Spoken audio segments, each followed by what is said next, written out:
can you break down the difference between THCA and Delta-9 and then Delta-8?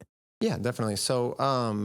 So every plant has this chemical inside of it that's genetically encoded that activates CBGA formation, which is probably one of the coolest cannabinoids that I know of. But CBGA comes in, and that's like a precursor cannabinoid, like a mother cannabinoid. Based on the genetic makeup within that plant and environmental aspects that flip like epigenetics, that plant will either convert that CBGA into CBDA, or THCA. And those are CBD and THC, but in an acid form. So a less active form, a form that's not readily absorbed as well by the body, but everybody swears by it. I mean, everybody I've talked to is like, this helped. And so it goes into CBD, THCA. In that, there is a process that needs to occur in both, which is that decarboxylation, heating, long exposure to light, even enough exposure to oxygen will eventually convert that THCA or CBDA into its active metabolite, which is CBD or THC. Usually you're going to end up with a Delta-9 THC just because of the breeding. We have seen Delta-8 measured in cannabis before. I know everybody says that it doesn't exist in plants. Well, it does. We've seen it. It's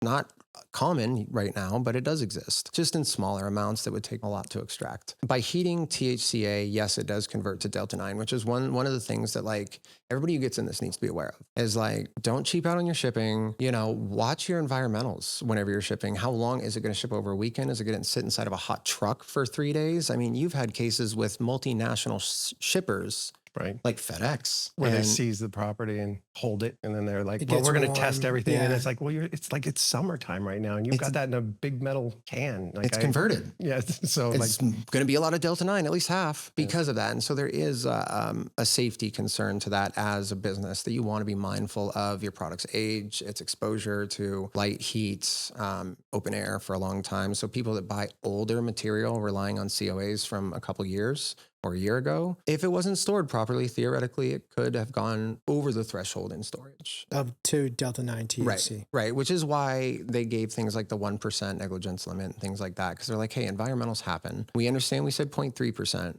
but we're not going to beat you over the head if you're up to 1%. And as long as it's, not 15, 20%. With Delta-8, that was interesting because it was the first way that people figured out, in my opinion, to get altered in some way from hemp, because they were able to, making distillate is very similar to making liquor, to where you're just basically at certain temperatures, certain things that you want boil off, and you're just watching that temperature and recondensing it and capturing it and isolating, or at least separating it. That's the basic distillation of alcohol, THC distillate, CBD distillate, all of it. Well, it turns out that if you hyperdegrade that crude that you started with to turn into distillate by adding acids to it, usually Lewis acids.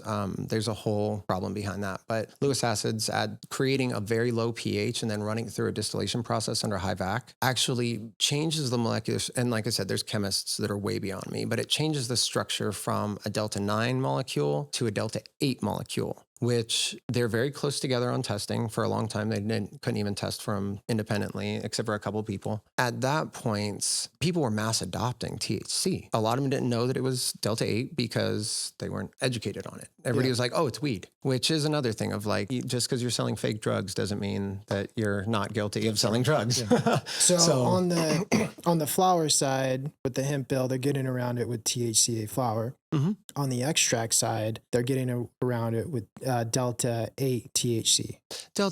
That's the beauty, is that because the CBD market crashed so hard, you can pick up isolate for pennies of what it used to be and just run that through your conversion process and do 100 liters a day of XYZ cannabinoid, whether it's HHC, whether it's THCP, THCO. It's all chemistry, right? You get a good biochemist on your team and make sure that they can do these things and create these. But in that, there's some concerns that I've had with like clandestine operations that do it, because there's a lot of unknown things about that. Like if you're going around converting molecules and pieces are breaking off and flying around and running into each other in the soup that you're making, what's to say that some of these pieces don't come together and form something we don't know that might be concerning? And so, and back to the Lewis acids issue, is that there was a big demand spike in really high quality analytical grade Lewis acids that would really cleanly do the conversion. And because of that, the demand grew. A lot of less moral people maybe got into the operation, or less ethical, and were like bottom dollar acid, the cheapest acid we could find. They experimented with like sulfuric, which is terrifying. But they tried all these acids and came out with ones that still tested on their test machines as these cannabinoids. And so you had a lot of inferior, which is why you see some Delta-8 that gets swirly and degraded really fast, as opposed to others that stay just fine. And